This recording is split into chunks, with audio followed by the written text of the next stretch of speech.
So today we will see the method of cultivation of anaerobes, and basically we will today discuss about the anaerobes. What are anaerobes? So anaerobic microorganisms are widely spread and very important for us. Main examples are Clostridium botulinum, है ना? आप किस तरीके का Clostridium botulinum दिखता है, ये इस तरीके का रहता है. And it do not require oxygen for growth because oxygen is toxic for them. So anaerobic microorganisms are distributed widespread and they are very important for us. Some are facultative anaerobes, means they can grow in presence or absence of oxygen. Means they require oxygen also, or sometimes they do not require oxygen for their growth. Okay, and actually anaerobes obtain energy by both respiration and fermentation. If facultative anaerobes are there, then they acquire energy by respiration method. In case of aerobic, means aerobic जो microorganisms होते हैं वो energy किससे acquire करते हैं? Respiration methods. जो आपकी body में ग्लाइकोलिसिस साइकिल होती है, सिट्रिक एसिड साइकिल होती है, कार्बोहाइड्रेट कैसे ऑक्सीजन में कन्वर्ट होता है with the help of citric acid cycle, glycolysis cycle. तो ये सारे मेथड कौन से? रेस्पिरेशन मेथड है. पर अगर ऑक्सीजन नहीं होगी तो एक और साइकिल आपकी बॉडी में चलती है, दैट इज कॉल्ड फर्मेंटेशन, जिसमें आपका जो पायरुविक एसिड है that is converted into the lactic acid, और ये विदाउट ऑक्सीजन ये साइकिल चलती है. तो इस तरीके से फर्मेंटेशन मेथड के थ्रू वो अपनी एनर्जी को ऑब्टेन करते हैं और एनर्जी उसके थ्रू वो दूसरे कामों में उसको यूटिलाइज करते हैं. तो एनारोब्स जो होते हैं वो फैकल्टेटिव अगर एनारोब्स हैं तो वो दोनों तरीके से, जैसे respiration as well as fermentation method के थ्रू एनर्जी को ऑब्टेन करते हैं. ठीक है. उसके अलावा अगर oxygen are not toxic for them and some use nitrates और sulphates as a terminal electron acceptor under anaerobic condition. तो इस तरीके से कुछ और केमिकल रिएक्शंस होते हैं जिसके थ्रू वो अपनी एनर्जी को ऑब्टेन करते हैं. ऑब्लिगेट एनारोब्स जो होते हैं they are strict anaerobes, means they do not require oxygen. Okay. तो इस तरीके से जो एनारोबिक जो एनारोब्स हैं, ऑब्लिगेट एनारोब्स, उनको oxygen is toxic to these organisms and they do not use oxygen as terminal electron acceptor. Okay. So इस तरीके से यहाँ पे एग्जाम्पल दिया है archaea such as methanogens and bacteria, example clostridia, bacteroids etc are obligate anaerobes, means they do not require oxygen for their growth because oxygen is toxic for them.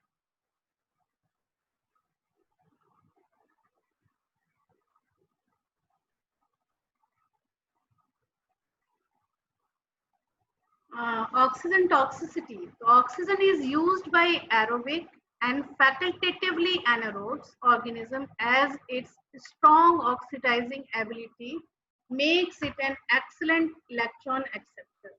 So in case of anaerobic, जो facultative anaerobic organisms होते हैं और oxygen जो aerobic के case में oxygen जो use होता है, तो वहां पे ऑक्सीजन क्या करता है? It is a strong oxidizing agent and it is a excellent electron acceptor. तो ऑक्सीजन क्या है? इलेक्ट्रॉन एक्सेप्टर जैसा वहां पे यूज होता है और it transfer the electron from one place to another place. और during the stepwise reduction of oxygen which takes place in the respiration, toxic and highly reactive intermediates are produced. तो जब ये oxygen को acceptor जैसा work करता है तो sometimes highly reactive intermediates produce होते हैं, जैसे कि H2O2, hydrogen peroxide, oxygen radicals. तो ये ऑक्सीजन रेडिकल्स क्या होते हैं? टॉक्सिक होते हैं इन केस ऑफ एनारोब्स. और इसके कारण क्या होता है, ऑक्सीजन के प्रेजेंस में वो ग्रो नहीं हो पाते, बिकॉज एनारोब्स के अंदर कैटलेज और पेरोक्सीडेज टाइप ऑफ एंजाइम्स नहीं होते, जो कि फ्री रेडिकल्स और हाइड्रोजन पेरोक्साइड जैसे रेडिकल्स को वो अनटॉक्सिक बना सकते।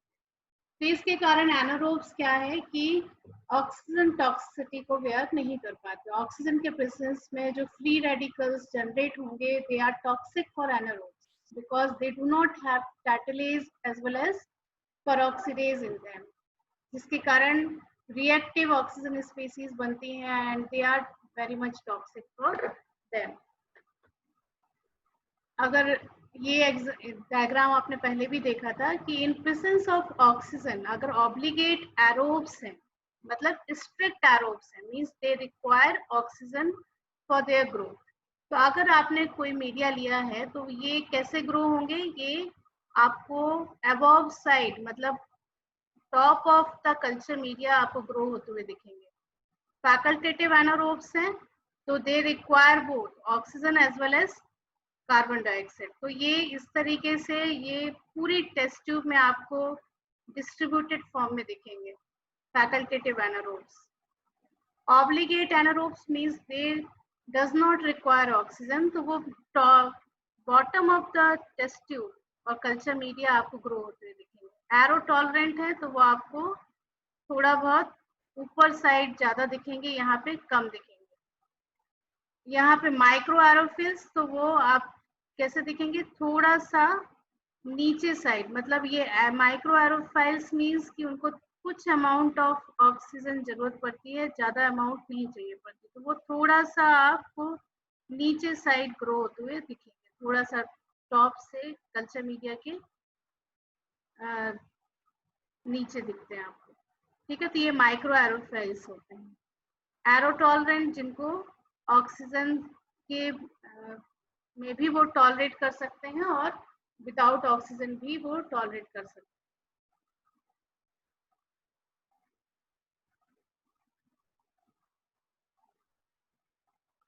तो क्या होता है कि एनारोबिक बैक्टीरिया में catalase and peroxidase type of enzymes नहीं होते, जिसके कारण जो कैटलेज का काम क्या है कि हाइड्रोजन रेडिकल्स को वाटर प्लस ऑक्सीजन में कन्वर्ट करवाना।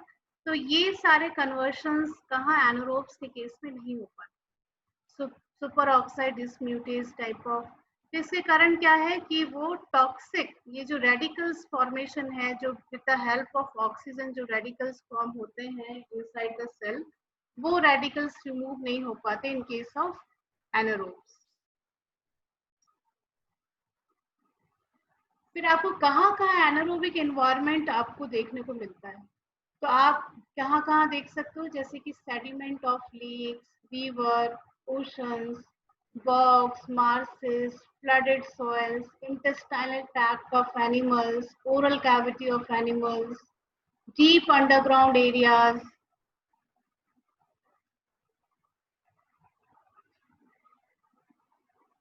oil packets and some aquifers, anaerobes, है ना। ये सारी जगह आपको क्या देखने को मिलेगा, एनारोबिक एनवायरनमेंट देखने को मिलेगा।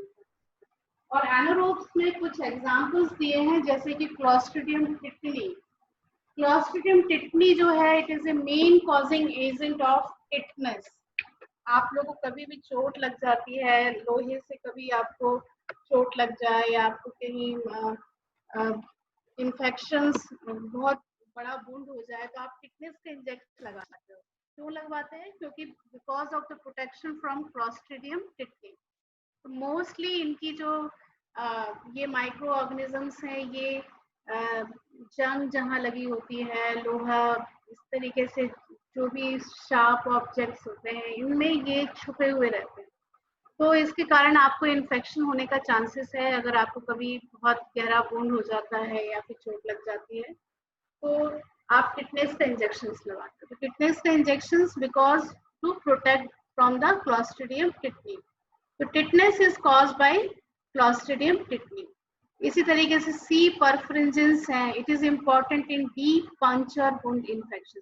Both of the microorganisms are responsible for deep puncture wound infection. अगर आप टिटनेस का इंजेक्शन नहीं लगवाओगे तो आपको इनका इन्फेक्शन बॉडी में होने के चांसेस होते हैं। तो ये एक तरीके का आप डेंटल प्लेग, आपको दांतों के नीचे जो इन्फेक्शन किसी किसी को देखने को मिलता है, तो that is because of dental plague. ये टूथ है और ये डेंटल प्लेग है। तो ये आप देख रहे हो कि it is because of the microorganism staphylococcus epidermidis. ठीक है, अगर आप इसकी और जूम करके देखोगे तो ये माइक्रो ऑर्गेनिज्म इस तरीके से देखने को मिलता है।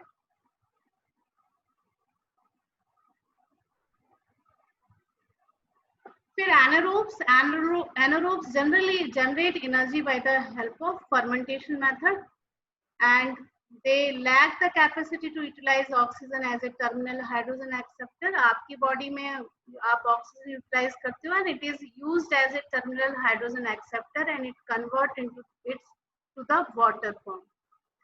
Some are sensitive to the oxygen concentration as low as 0.5% O2. मतलब कुछ इतने ज्यादा सेंसिटिव होते हैं कि अगर 0.5% ऑक्सीजन है then also they cannot grow. Okay. Most can survive कर सकते हैं, कुछ जैसे 3% 5% अगर ऑक्सीजन है तो they can survive. इसके अलावा कुछ होते हैं they can poorly grow in presence of air. अगर एयर है तो वो poorly grow होते हैं and they are aero-tolerant anaerobes. Many are the members of the normal flora or created by the presence of facultative anaerobes. तो mostly जो आप देखने को मिलेगा तो वो facultative anaerobes होते हैं कि in presence of oxygen also they can grow and without oxygen also they can grow. तो इस तरीके से anaerobes आपके जगह जगह आपको देखने को मिलेंगे। कुछ बहुत ही कम परसेंटेज ऑफ ऑक्सीजन उनको चाहिए, कुछ टॉलरेट कर सकते हैं, कुछ बिल्कुल टॉलरेट नहीं कर पाते, और कुछ दोनों तरीके के होते हैं कि टॉलरेट भी कर सकते हैं और उसके एयर के बिना या ऑक्सीजन के बिना भी ग्रो कर सकते हैं। तो जनरली ऑक्सीजन के प्रेजेंस में हाइड्रोजन ऑक्साइड, परऑक्साइड और सुपर ऑक्साइड जनरेट होता है जो कि they are toxic for anaerobes. इसके अलावा oxidation of essential sulphydryl group in the enzymes without sufficient reducing power to regenerate them. तो कभी कभी सल्फाइड्राइल ग्रुप का भी ऑक्सीडेशन हो जाता है जिसके कारण हम उसको वापस रीजनरेट नहीं कर पाते। तो इस कारण से क्या होता है कि oxygen is not necessary for the anaerobes. इसके अलावा जो bacteria they are important, first one is clostridia. Clostridia is anaerobes जिसके अंदर आते हैं clostridium tetani, clostridium perfringens, clostridium difficile, clostridium botulinum. ये सब कुछ एग्जांपल्स हैं बैक्टीरिया के जो कि क्लॉस्ट्रीडिया जनरस के अंदर आते हैं. बैक्टेरॉइड्स के अंदर बैक्टेरॉइड्स, फ्लैजेलेस, प्रीबोटेला, पॉलीफायरोमोनास, एक्टिनोमाइसीज, फ्यूसोबैक्टीरियम, एनारोबिक स्ट्रेप्टोकोकाई. ये सब कुछ इनकी क्या है, क्लिनिकल इंपॉर्टेंस है. ये आपको जगह जगह दिखेंगे एनारोब्स के फॉर्म में और ये काफी इंफेक्शंस प्रोड्यूस करते हैं. अगर आप पूरी बॉडी में देखो तो आप देखोगे कि आपको बहुत सारे इन्फेक्शंस होते हैं, जैसे कि ब्रेन में कभी कभी आपने सुनने को मिलेगा ब्रेन एब्सिस होता है. ये जो आपको नोज के पास साइनटिस हो जाता है, ऑटीज हो जाता है, मेस्टोइडिटीज हो जाता है. बिकॉज ऑफ एनारोब्स आपको ये सारी डिसीजेस होती हैं.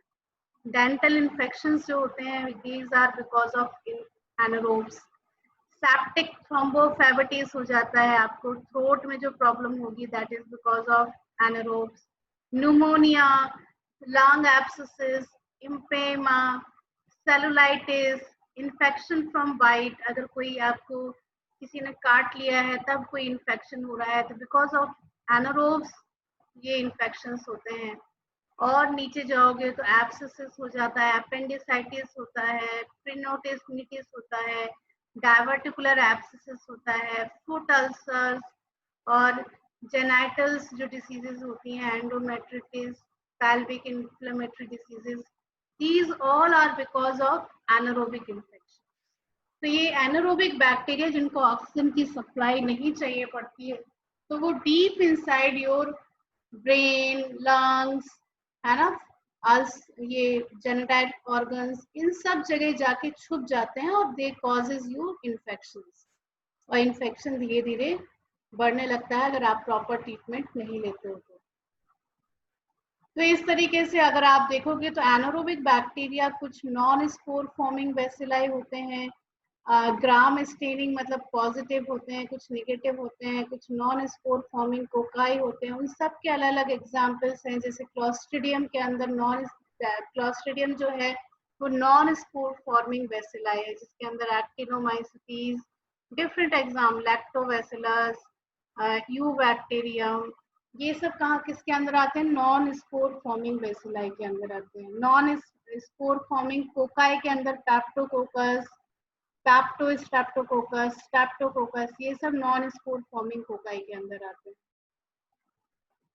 फिर जो आपको मेन ग्राम पॉजिटिव एनारोब्स हैं, जैसे एक्टिनोमाइसीज आपने देखा, तो ये मेन आपके कहाँ कहाँ क्या इन्फेक्शन कॉज करता है, जैसे हेड, नेक, पेल्विक इन्फेक्शन जो कॉज होते हैं बिकॉज ऑफ एक्टिनोमाइसीज। न्यूमोनिया जो कॉज होता है that is because of actinomyces. Bifid bacterium, ear में इन्फेक्शन हो जाता है, एब्डोमिनल इन्फेक्शन होता है, that is because of bifid bacterium. Clostridium के केस में आपको क्या हो सकता है, gas, gangrene, food poisoning, tetanus, pseudomembranous colitis, तो ये सारी चीजें आपको क्लॉस्ट्रिडियम बैक्टीरिया के थ्रू होता है। पैप्टिडोस्ट्रेप्टोकोकस जैसे oral respiratory and intra abdominal infection जो होते हैं वो पैप्टोस्ट्रेप्टोकोकस के थ्रू होता है। प्रोपाइनोबैक्टीरियम के थ्रू शंट इन्फेक्शन, ये सारे चीज आपको डिफरेंट इन्फेक्शन डिफरेंट एनारोब्स के थ्रू हो सकता है। ग्राम नेगेटिव के केस में जैसे बैक्टीरियोसाइट्स आते हैं, तो liver infection, soft tissue infection, rectal abscesses, ये सारी चीजें आपको बैक्टीरियोसाइट्स के थ्रू होता है। फ्यूजोबैक्टीरियम का आपने नाम सुना होगा, तो इससे वुंड इन्फेक्शन होता है, इंट्राक्रैनियल इन्फेक्शन हो गया, पल्मनरी हो गया, तो ये सारी चीजें। न्यूमोनिया जो है वो पोरफायरोमोनस के थ्रू होता है, प्लूटेला के थ्रू सॉफ्ट टिश्यू इन्फेक्शन हो जाते हैं। तो इस तरीके से अलग अलग infections are caused by different types of anaerobes.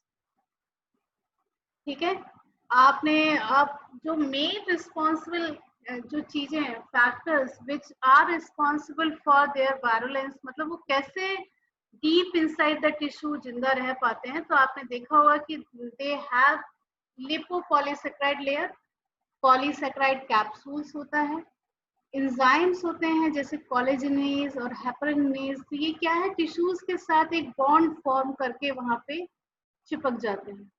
ठीक है, और शॉर्ट चेन फैटी एसिड्स होते हैं जैसे बुटारेट, सक्सिनिक एसिड्स, तो ये सब क्या करती है, इनको it reduces the phagocytosis killing seen in the dental plate, तो ये सारी चीजें क्या है, इनको बचाती हैं जिससे कि वो आपके डीप इनसाइड योर टिश्यूज और सेल्स वहां पे जीवित रह पाते हैं। वायरुलेंस उनका वहां पे बना हुआ रहता है, मतलब वो they can cause you infections. Lipopolysaccharide layer के कारण दे इनहैंस कोगुलेशन, मतलब कोगुलेट होके और 1 से 2, 2 से 4 इस तरीके से वो अपनी कॉलोनीज वहां पे बनाते रह जाते हैं। एब्सेस प्रोडक्शन करते हैं कैप्सूल्स की हेल्प से, तो ये सारी चीजें रिस्पॉन्सिबल होती हैं for their growth inside the tissues. और अगर आपको जब कभी इन्फेक्शन हो जाता है तो आपको किस तरीके से आप पहचान पाओगे कि आपको ये इनका इन्फेक्शन हो गया, तो आपको बैड ऑर्डर आ जाता है, ऑर्डर आने लगता है, टिश्यू चेंज हो जाते हैं, लोकेशन से पता चल जाता है कहाँ आपको इन्फेक्शन हुआ है। नेक्रोटिक टिश्यू मतलब वहाँ पे ऑक्सीजन की कमी हो जाती है। एंडोकार्डिटिस विद ब्लड कल्चर, आप ब्लड कल्चर करके देख सकते हो। इन्फेक्शन, मैलिग्नेंसी, ब्लैक डिस्कलर, कभी कभी टिश्यू जो है ब्लैक कलर का हो जाता है। ब्लड्स के कुछ कुछ आपको जमा होते हुए दिखने लगता है वहाँ पे, सल्फर ग्रैन्यूल्स वहाँ पे जमा होने लगते हैं। तो इस तरीके से जॉन्डिस, मतलब आपको जो पूरा शरीर आपका पीला पड़ने लगता है। ह्यूमन बाइट्स, ये सब कुछ है जिनके थ्रू आप हिंट लगा सकते हो कि आपको इन्फेक्शन हो गया है। ठीक है, तो ये जनरली आप क्लॉस्ट्रिडिया देखोगे तो क्लॉस्ट्रिडिया आपको इस तरीके का स्ट्रक्चर दिखता है। और